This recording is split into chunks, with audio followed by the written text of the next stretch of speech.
Breaking tonight, a brand new fight in the Republican race for the White House as two candidates drop out, and Senator Ted Cruz declares it is really all about him and Donald Trump now. Welcome to the Kelly File, everyone. I'm Megyn Kelly.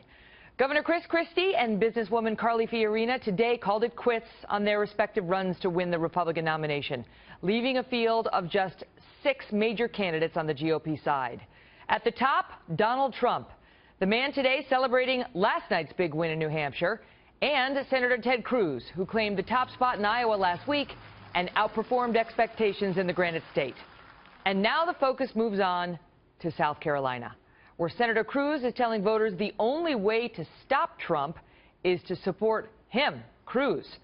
Moments ago, Trump was on the O'Reilly Factor answering questions about Senator Cruz. Well, he may be.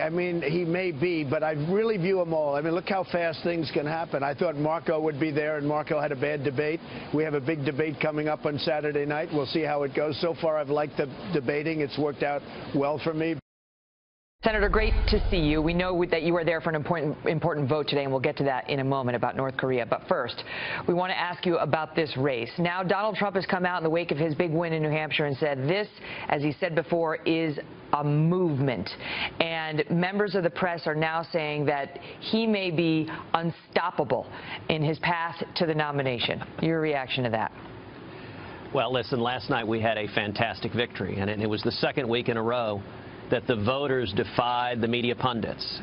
2 weeks ago, all the pundits on TV, on every show, were saying there was no way we could win in Iowa. They were saying it was impossible, that Trump was going to win in Iowa, that he was unstoppable in Iowa. And then we saw the biggest turnout in the history of the Iowa Republican caucuses, and we won an incredible victory in Iowa. We won across the board. We won among evangelicals. We won among conservatives. We won among Reagan Democrats. We even won among young people. It was an incredible victory in Iowa. The next week, everyone in the media said, okay, fine, Cruz won in Iowa, but there's no way a conservative can do well in New Hampshire. New Hampshire, it's a moderate New England state. Conservatives, you cannot get support there. Last night, we astonished all the pundits again by finishing with a strong third-place finish and unifying the conservative movement. And now we're headed to South Carolina, to Nevada, to the Super Tuesday SEC primary. And I think at this point it is becoming more and more a two-man race between me and Donald Trump. And what we're seeing is conservatives uniting behind our campaign. And if conservatives continue to unite, we're going to win the nomination, and that's also how we win the general. Donald Trump, however, won last night with conservatives, even in New Hampshire. He won with moderates and he won with conservatives. He won with every demographic group, the old, the young, the college-educated, the un-college-educated, men, women. Why?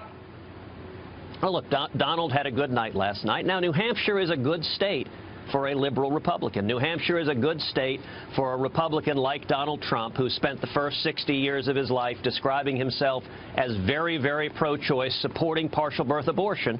New Hampshire is a good state for a Republican like that. Donald Trump is someone also who emphatically supported Barack Obama's TARP bailout of Wall Street, emphatically supported Obama's stimulus plan, and on health care, Donald Trump is calling for the same socialized medicine that Bernie Sanders is. Both of them are saying expand Obamacare to put the federal government in charge of every one of our health care, which will inevitably lead to rationing of care and seniors being denied needed care.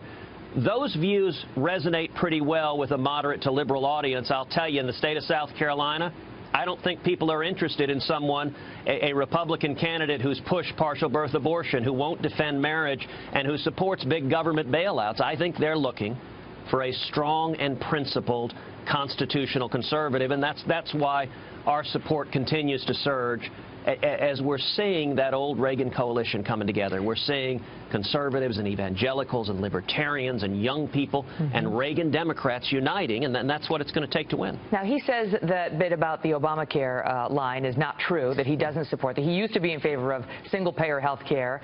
He did tell 60 Minutes in September that he's going to, quote, take care of everyone health care-wise, and that the government's going to pay for it. But to your latter point, he is leading in the Real Clear Politics average of all polls by 16 points there. You're in second place. Now, those polls they haven't been redone since Iowa. But why do you think, given what you just said, he's been doing so well in the polls there? Well, Megan, let's be clear on health care. Even now as a candidate, Donald says we need to have full-on socialized medicine. In the Republican debates, he stood up and said we ought to have socialized medicine like Canada and Scotland. And at the very last debate, he said if you, a Republican voter, don't support socialized medicine, then you are heartless. Then you want to let people die in the streets. You know what? We hear that kind of rhetoric all the time from Hillary Clinton and Bernie Sanders. I don't think Republican voters are interested in a Republican candidate saying they're heartless if they don't want the government taking over medicine. And so there's a real choice on health care. If you want to see Bernie Sanders-style socialized medicine, Donald Trump is your guy. In his own words, he describes himself as very, very liberal on health care. On the other hand, if you want to repeal every word of Obamacare, that's what I will do if I'm elected president. And instead, we'll pass common sense health care reform that makes health insurance personal and portable and affordable and keeps government from getting between us and our doctors. I think that's what the American people want. Let's talk about Marco Rubio, who now is admitting that he had a bad debate performance last Saturday night. Now some people are saying, notwithstanding what they were calling Marco-mentum, saying he's out. Do you believe it's over for him? Oh, listen, I don't know. Marco is a good guy. He's a friend. He had a tough night on Saturday night, and obviously the results in New Hampshire were not what he had hoped for. We'll see what's happening. You know, his super PAC continues to run attack ads hitting us, and they've still got some money, so we'll see what they do. You know, what I think the race is going to come down to is simply going to be who do the voters trust. You know, we have been burned, Megan, over and over again. We keep winning elections, and the people who we elect don't do what they want. And I don't think the conservatives in South Carolina want to nominate another deal maker, someone who's going to go and cut deals with Harry Reid, Nancy Pelosi, and Barack Obama, someone who's going to surrender and capitulate and give in on our principles. I think what we're looking for is a consistent conservative, someone who will stand for the Constitution and Bill of Rights, someone who will stand with the working men and women of this country. And I think that's why we've now, to date, had over 800,000 contributions, folks going online to tedcruz.org, tedcruz.org. It's a grassroots movement with over 200,000 volunteers, and it's coming from we the people who are fed up with the bipartisan corruption of Washington. The Cruz ground game has received nothing but praise and is getting the same feedback for the states coming up, including South Carolina. You're well positioned there. The question is, what do your competitors' ground games look like? I want to shift gears with you because there is big news today. A shocking video released by Iranian state TV. This is an issue that you've mentioned in the debates that really, really shocked you. This, how our sailors were treated by the Iranians. And here's an American sailor crying while in the custody of the Iranians. The Iranians released this today. And just to refresh the viewers, this is what our Secretary of State, John Kerry, said about the treatment of our sailors, including this one. Listen. I also want to thank the Iranian authorities for their cooperation and quick response.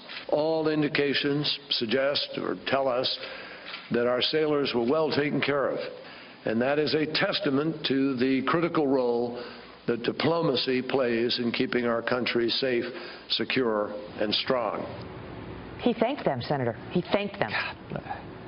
Look, it is disgraceful and it defies words. Only Barack Obama and John Kerry would thank Iran for capturing and trying to humiliate American sailors. That image of our sailors on their knees will come to encapsulate the failures of the Obama-Clinton foreign policy. And now it is the direct result of weakness. Yes. Now they're trying to humiliate them and the country further, apparently, after they get the benefits of this deal. This is what happens when you have a commander-in-chief who's utterly spineless. Look, in the middle of this nuclear negotiations, the Ayatollah Khamenei attended a rally where they burned American flags, they burned Israeli flags, and chanted death to America. And Obama and Kerry did nothing. You know, not too many days ago, an Iranian drone buzzed the USS Harry Truman. That we should have shot down that drone. This weakness is unacceptable, and it invites more aggressiveness, more threats from Iran and our enemies like North Korea. And I'll tell you this, Megan, as I campaign across South Carolina and across the country, every day I encounter members of our military who say they cannot wait to have a commander-in-chief who will stand with them. And I want to take a minute on your show just to speak to every serviceman and woman, every soldier and sailor and airman and Marine and Coast Guardsman who has had a commander-in-chief who doesn't stand with you, who doesn't believe in your mission, who doesn't back you up, who puts you into combat with rules of engagement that tie your arms behind your back. It is disgraceful, it is wrong, and you have my commitment. It will end. On January 20th, 2017, you're going to have a president who has your back. Obviously, the Obama administration feels good about the Iranian deal, but that tape humiliating our soldiers is something. Yes. I want to ask you, before I let you go, about North Korea. You've returned, you've left the campaign trail, you've gone back to Washington. There was an important vote on North Korea and increasing sanctions on it today because it just doesn't seem to care. Just doesn't seem to care about our attempts to rein in its nuclear program. Well, unfortunately, President Obama is using the same weakness and appeasement with North Korea that he's using to Iran and to ISIS and to all of our enemies. You know, the president describes his philosophy as, quote, strategic patience. Well, strategic patience, like leading from behind, has been a manifest disaster. I think the president needs to immediately reimpose sanctions on North Korea. He needs to pressure China. Stop protecting China. China is the patron of North Korea. We need to install THAAD anti-ballistic missile batteries in South Korea to knock down these missiles, and we need to list North Korea as a state sponsor of terrorism again. You know, one of the amazing things, Megan, this missile launch from North Korea launched a satellite into space. It's circling the Earth every 94 minutes. That satellite crossed directly above Levi Stadium where the Super Bowl was held minutes after the Super Bowl ended. If that satellite has in it a nuclear weapon, if they had detonated a nuclear weapon above the Super Bowl, it could have done catastrophic damage. And the Obama administration has done utterly nothing to keep this country safe. It is dangerous. It's unacceptable. And Megan, I think this is the single most important issue in the 2016 election, is that the voters are looking for who has the experience and the knowledge and the judgment to keep this country safe. And as Commander-in-Chief, that will be my highest priority, is keeping America safe. Senator Ted Cruz, thanks for being here.